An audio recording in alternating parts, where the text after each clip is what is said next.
Hello, everybody. Hello. Welcome to Current Art Podcast. I'm Yaching. I'm Chang'en. So you see us again in the Greenwood Cemetery. Yeah, we changed the spot. Yeah, because I can't sit on the ground anymore. So, yeah, my muscle was like achy. So, how are you doing? Very good.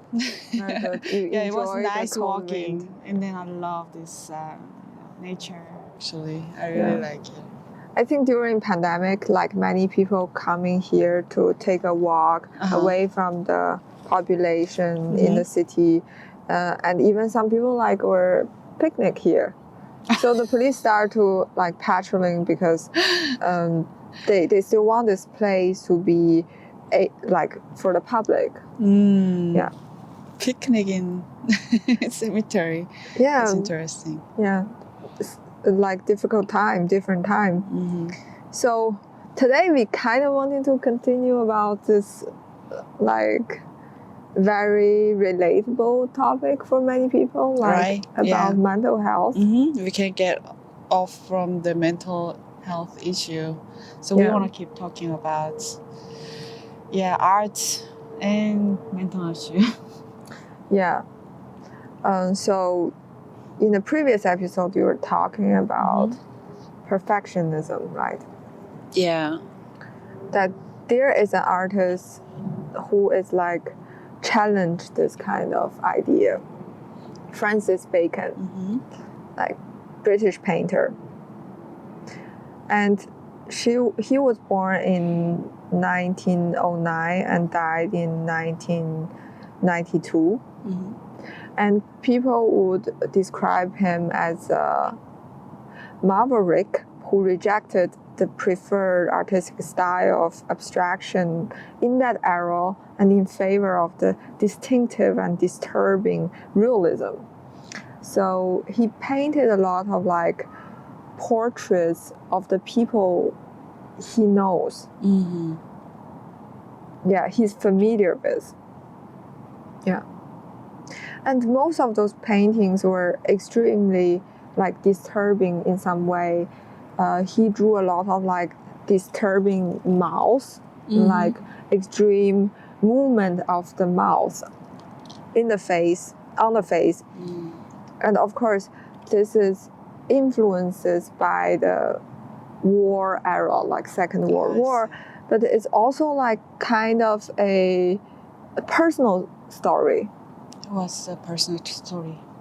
Like that he has a difficult childhood, with the relationship with his father were very difficult, but also because of his sexuality, like being a gay and not be accepted by the mainstream. And also two of his like past relationship, I think, committed suicide. I think most of artists has the mental issue. Really? Whoever, well presented, whoever is famous, right? Like Van Gogh. Yeah, Van Gogh has bipolar, by the way. Yeah. Yeah. The Francis Bacon. Frida Kahlo also, she was very depressed from her physical disability. Do you think like creativity is somehow related to mental health issues? In some way. I think, because mental health is people say it's illness, but I think it made it kind of like a standard rule by who has like following the society rule. So whoever thinking more or sensitive, it's kind of like outside of their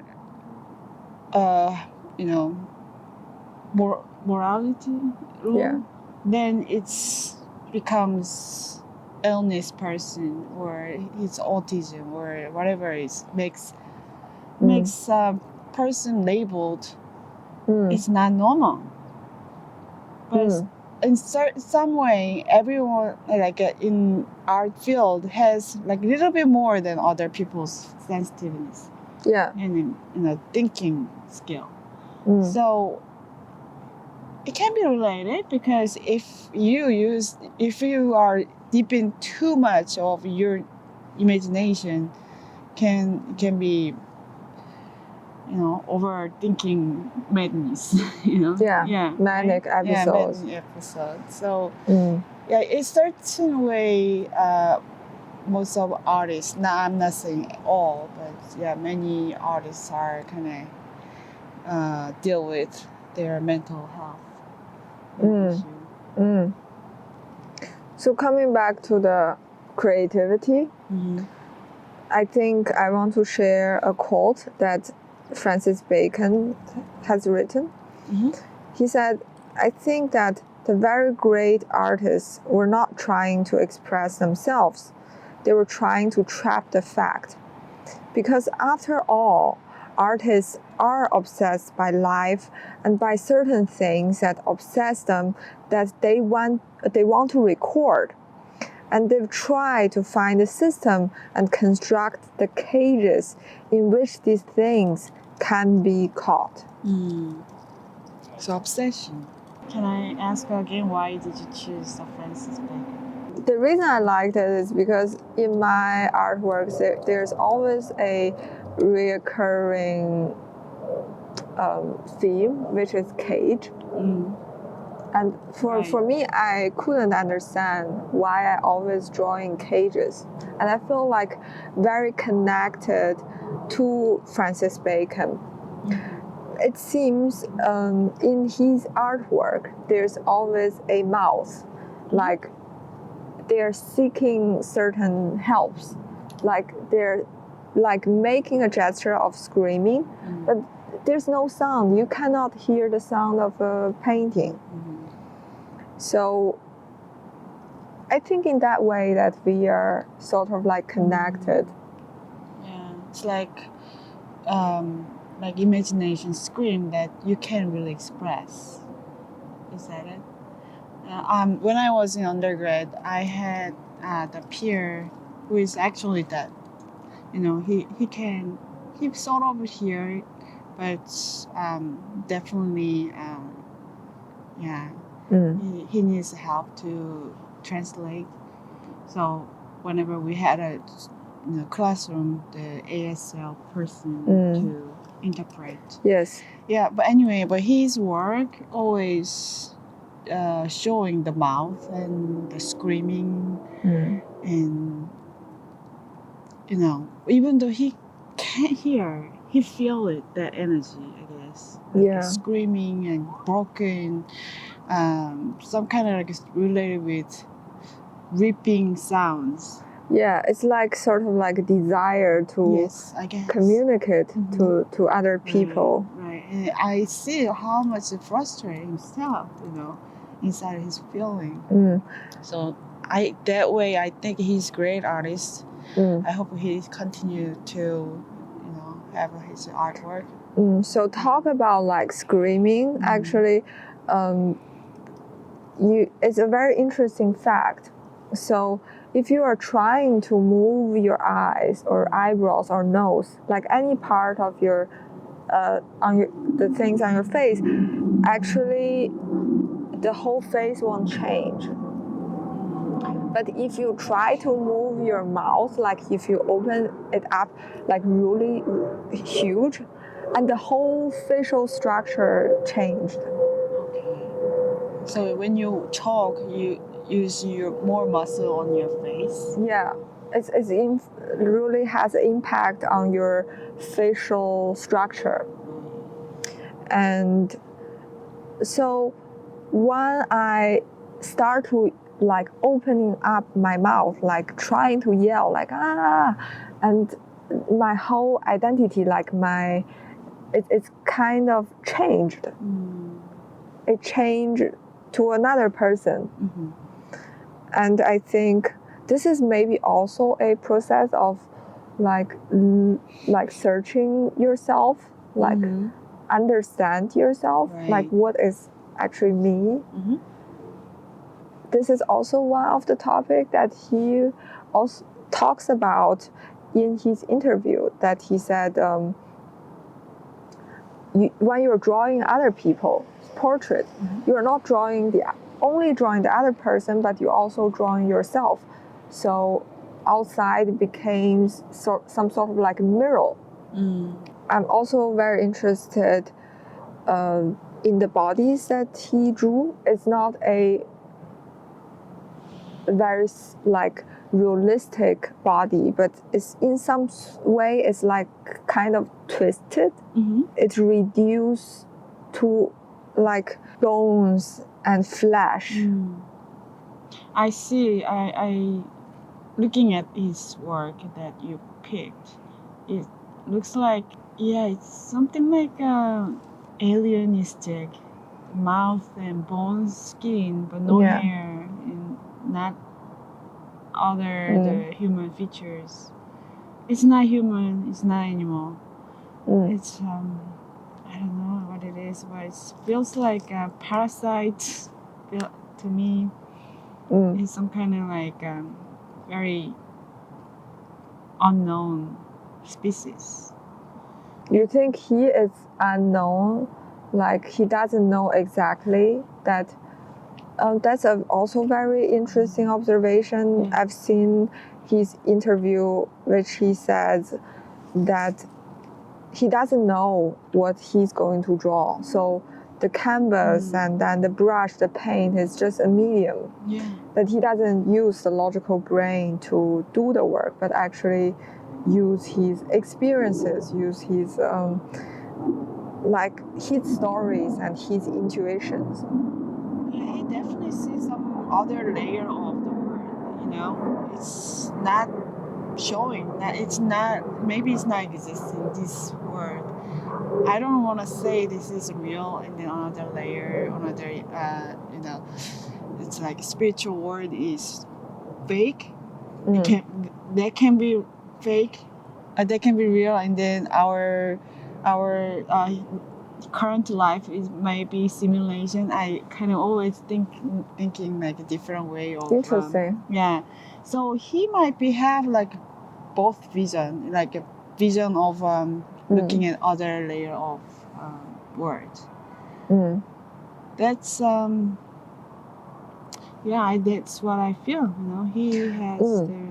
Do you think when you are making any works, do you connect with like another alternative reality?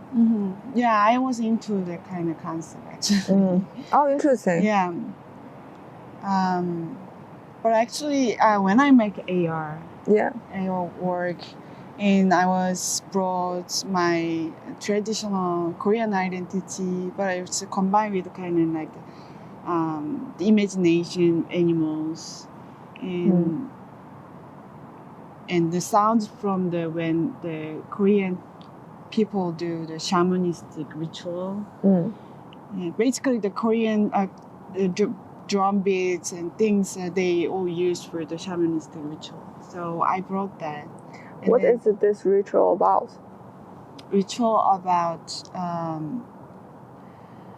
it's connecting. It's like as I see myself like connecting between ordinary life and the spiritual life. I think myself is I'm a spirit medium in a way, because I use my work to looking for the connecting spirit and then human, and then I'm a media artist. Media itself also, the words came from medium, right? Yes. Yeah, so I kind of always thinking it's between, you know. So you think when you are making the work, you are actually connect with the higher spirit? Yeah. So my point is I wanted to share my experience of when I'm making my work with the AR stuff. So that was the imagination, animals and sounds and things. And then at night was midnight. I played myself for just like simulation. That sounds very interesting. And then I got really scared of myself. Wait a second. Let's go back to the spiritual animal. What is the most typical spiritual animal in Korea? I think it's related with, I think, Taoism. So the tiger, and the dragon, and what is that called? The big birds. The eagle. Phoenix. Phoenix. Yeah, phoenix, and then the big turtle. Big turtle. The turtle. Turtle. Yeah. For a long knife. So those are the spiritual animals. Yeah. So imagination animals. So I use the bird, the phoenix, and then instead of turtle, I use fish, but big fish, because I wanted to bring the water, and fire, and then earth. It's the one of the materials of the material of the universe. Like the 5 basic elements. Yeah, elements. Yes. Yeah. So I brought the fire as the phoenix as fire, and then the fish as water. The fish was instead of turtle. And so I wanted to bring the elements of the universe, and then into combine into my work, and then combine with the imagination, spiritual animal, the traditional Korea. So I don't know. It's just made myself the story, but it was a kind of interesting experience spiritually. Yeah. So can you describe, like, how does this ceremony looks like? Like, if you are using those spiritual animals and those elements in your work, and what do audience see? So that was the AR presentation. So you use the phone, and then you scan around, and the trees goes up to front of you and make a circle. Yeah. And then those animals goes inside to circling and dancing together with the sounds. And then I made actually the human, but it has the like roots, not the legs.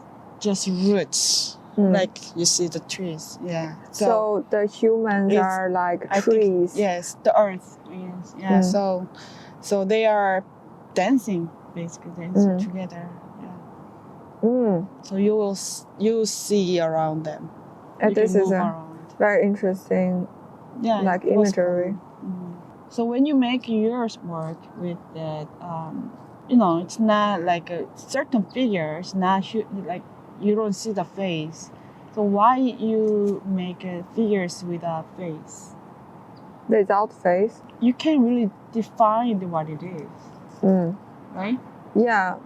Actually, I'm very interested into like bodies in general, because I think that first contains like so many information of our past, but I do not want the things I'm drawing to be one person or certain person. I felt like we all shared a quite collective memories and collective histories.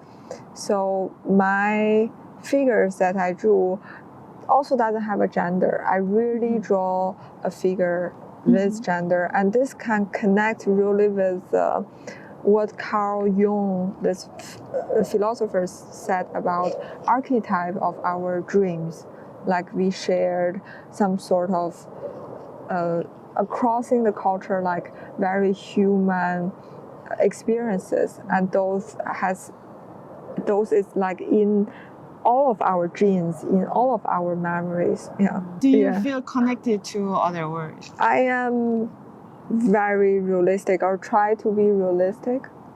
So Your work is very imaginative. sorry, but I mean, in a way that in daily life, I actually don't, do so many astrology and believe what I saw. But when I was making artworks, like mostly drawing, painting, and dancing, I feel like my body is not my body anymore. I could see some imagery that I have never seen. I could see some faces of human beings that I have never seen before. That's you're connected to other spiritual. Is China doesn't have like a religion strength, right? It's not allowed to. So it's like, is it effect to your during your spiritual theme? Yeah. Or you don't believe anything about that? Are you asking me if I believe in any god, for example, religion? God, I don't know. It's like spiritual. You just only think it's real. Only you see. Only things you can see is the real. Other things just made up story. I think you are asking a very good question, because I am growing up in a very secular environment. When we were at the school, like the teacher always asked us to love our country, love our parents, and then to believe in certain realities. So I'm growing up, I'm being educated in this way to not believe in any like spiritual beings. And also in the school was extremely competitive. Like you're competing with, even though you are studying art, you probably were competing with 100,000 people at the same time. And I feel like there are not so much space to imagine another world. But making art, like drawings, that you have to let your mind wander a little bit. Like I was talking with my friend last night, and we were talking about using the heart to make work instead of using intellectual mind. Of course, we learned things and we are trying to be intelligent about problems in our society. But I feel like we are not an information translator. Our job is not to spread out information, but to rather internalize the experiences that we have and then to show it in an artistic way. So for me, like being able to express artistically is important. The human exists with the physical body, and then the soul, right? Do you believe soul? I don't know. To be honest, I don't know. Yeah. So it's good that we have a division of view, so we can actually talk about. Okay. So you believe there's a soul? Yeah, what it's not soul? about just the Christianity. It's many religion or shamanic, whatever it is. They are thinking it's a soul it exists. It's a real thing. So that's connected with what you're thinking, what you're understanding, or whatever you're thinking of your universe world, and your sensitivity too. Souls control your emotion definitely. So that's why I think it's mental and then soul, spiritual is definitely related. I thought that's very simple, but I think you look like shocked. Because I don't know what it's not very tangible to me. What exactly is the soul? It's kind of like a spirit. Kind of. Yeah, I can't not really say the definition, but soul as a spirit. Is it the things that I'm doing, or is it like my being, like my internal it's self? You. It's your soul is you. You're born with it. that's how you are think, you know. How do I think? It's like Yeah. my thought process, philosophy. Is that something like that? Actually, I found this data is that heritability is probably 40 to 50% and might be higher for severe depression.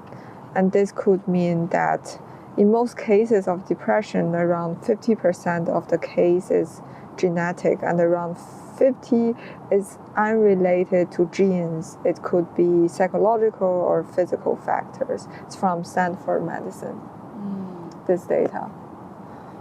So when you talk about like soul, it's something inherent in us. I think it's I can say in spiritual way, also scientific way too. So it's like in soul, we say in Korea probably has lots of attack from outside, and then the Japanese colonial period, and then we got that through together, and then that kind of sadness, even I didn't have experience.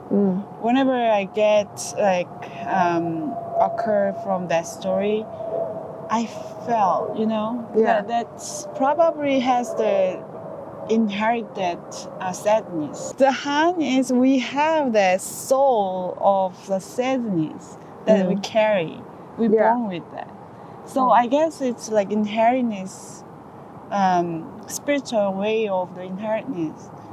It's definitely related with depression by generation, inheritment. So, and then scientific way also it's yes, because your gene, whenever you have a traumatized from something, your gene program, your imprint of toward your body to survive. Your next generation will survive better for that traumatic memory. So your gene carries that, like program-wise. Like you mean my genes is carrying any traumatic experiences I have been through. I mean your previous generation. Also the previous generations. Also you can inherit to your next generation. Whatever you have. So it feels like a lot of work to solve, because I feel like anyone who is like dealing with mental health issues need it's not like a problem that you can solve today. It's not like you figure out something in your life today and then you will be free from this cage. It's like carrying throughout your life, and you have to like deal with it throughout your whole life. Do you have any tips for like younger artists who is facing this kind of mental health challenges? Just step into the art school kind of people. I would say it's helpful, but it's not necessary. I think to have peers are very important. Like to have the people who share the similar experiences, to have the similar desire to express is very important. And art school basically provide anybody who has this desire environment. So you can find your community elsewhere, not only in an institution, but actually could be on the internet, like in the community center, in the museums, theater, whatever. But the thing is, why people go to art school, why you want to go like better art school, because it's the gatekeeper, It's if you have just no desire to be showing major field your work, then it's fine, enjoy your artwork. Big art institution holds a gate, they will give you a ticket to get into next step. Interestingly enough, like Francis Bacon never go to any art institutions. you can success without art school. Because sometimes we think like going to an institution, live underneath some of these Right. wings is like the way to solve the problem. Yeah. But that is often not the case. You couldn't live under certain protections, and same as anybody who is dealing with any like mental health issues, that you are the solution. It's like you have to kind of find a way yourself. But you need help. Don't do it yourself. You need definitely help. That's why you go meet people, your residency, your network, friends, whatever. Just ask for help. But always there's this responsibility to lift yourself up in the time which is like a turmoil. There's always this responsibility. It's inside of us that to express certain thinking pattern, to express certain emotions, and then to be present in those moments.